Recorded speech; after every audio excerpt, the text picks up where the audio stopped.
Între anii 305 și 311, la conducerea Imperiului Roman, a fost împăratul Galerius, un împărat cu origini dacice certe.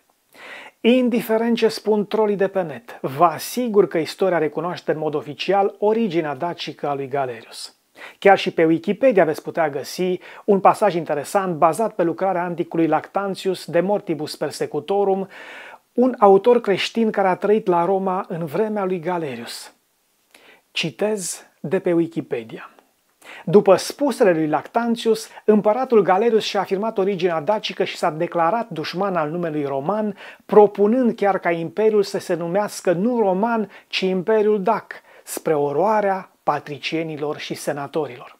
El și-a exprimat atitudinea antiromană imediat ce a avut funcția de împărat, tratând cetățenii romani cu cruzime exemplară, așa cum cuceritorii îi tratează pe cuceriți, totul în numele aceleași tratament pe care victoriosul Traian l-a aplicat cu 2 secole înainte poporului dac. Am încheiat citatul.